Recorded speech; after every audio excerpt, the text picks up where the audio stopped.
आज की न्यूज़ सुनकर आपको बांग्लादेश के ऊपर तरस भी आएगा और साथ में थोड़ी सी हंसी भी, क्योंकि बांग्लादेश के लोगों को लगता है कि बांग्लादेश भारत के लिए इतना इंपॉर्टेंट हो गया है कि भारत का क्रिकेट बोर्ड यानी कि बीसीसीआई उनके खिलाफ साजिश रच रहा है। शेख हसीना के बांग्लादेश से भारत में शरण लेने के बाद से भारत और बांग्लादेश की अभी की इंटरिम गवर्नमेंट के बीच रिलेशंस थोड़े से खराब हो गए हैं। साथ में बांग्लादेश के कई सारे कट्टरपंथी संगठन और कट्टरपंथी लोग भी भारत के खिलाफ हो गए हैं। वो तो खैर पहले से ही थे, लेकिन कहने का मतलब है कि बांग्लादेश के अंदर वहां पर एंटी इंडिया सेंटिमेंट्स इस समय सबसे ज्यादा है। ऐसे में बांग्लादेश को लग रहा है कि भारत आईपीएल के माध्यम से बांग्लादेश के क्रिकेट प्लेयर से बदला ले रहा है। रेफरेंस के लिए आपकी स्क्रीन के ऊपर आर्टिकल का स्क्रीनशॉट है और इस आर्टिकल का टाइटल है Bangladesh IPL 2025 snub, Bangladesh cry foul, claim BCCI instructed teams not to buy players. पिछले कुछ दिन से आपने सुना होगा कि आईपीएल 2025 के लिए प्लेयर्स का ऑक्शन हो रहा है और सभी आईपीएल टीम्स ने अपने लिए प्लेयर्स परचेज कर लिए हैं। हुआ ये कि इस साल का जो आईपीएल ऑक्शन था उसमें बांग्लादेश के 12 एलिजिबल प्लेयर्स ने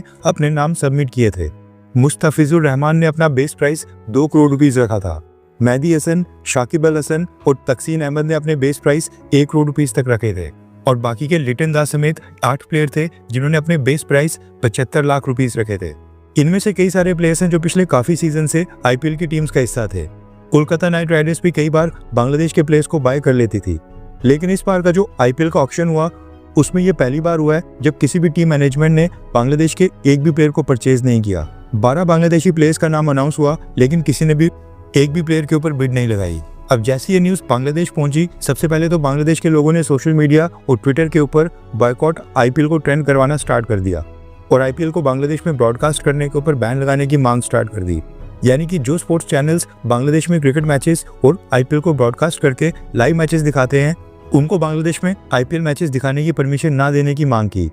अब चलो, लोगों का समझ आता है, लोग थोड़े से सेंटिमेंटल होते हैं, इमोशंस में बह जाते हैं, लेकिन बांग्लादेश के कई सारे स्पोर्ट्स चैनल्स और सीनियर स्पोर्ट्स जर्नलिस्ट ने भी इस बात के ऊपर नाराजगी जताना स्टार्ट कर दिया कि इस साल बांग्लादेश का एक भी प्लेयर आईपीएल की किसी भी टीम ने परचेज नहीं किया। बांग्लादेश के कुछ स्पोर्ट्स जर्नलिस्ट ने तो ये भी कहना स्टार्ट कर दिया कि इंडियन क्रिकेट बोर्ड बीसीसीआई ने आईपीएल की सभी टीम्स को खुद ही कहा था कि वो बांग्लादेश के एक भी प्लेयर को परचेज ना करें और बीसीसीआई के कहने के ऊपर ही आईपीएल की टीम्स ने बांग्लादेश के प्लेयर्स को नहीं चुना है, वरना कुछ टीम्स शाकिब अल हसन, लिटन दास और मुस्तफिजुर रहमान को परचेज करना चाहती थी। बांग्लादेश ने इसके साथ ही ये भी आरोप लगाया कि बीसीसीआई के लिंक्स भारतीय जनता पार्टी की सरकार में गृह मंत्री अमित शाह के साथ है, इसलिए भारत सरकार की डायरेक्शंस के ऊपर ही बांग्लादेश के प्लेयर्स को किसी ने नहीं खरीदा है। इसके साथ ही बांग्लादेश के स्पोर्ट्स जर्नलिस्ट ने यह भी मांग की है कि बांग्लादेश क्रिकेट बोर्ड अब आईपीएल को बॉयकॉट करे और पाकिस्तान क्रिकेट बोर्ड की पाकिस्तान सुपर लीग को प्राथमिकता दे और वो सारे आज के बाद आईपीएल की जगह पाकिस्तान सुपर लीग के मैचेस देखा करेंगे।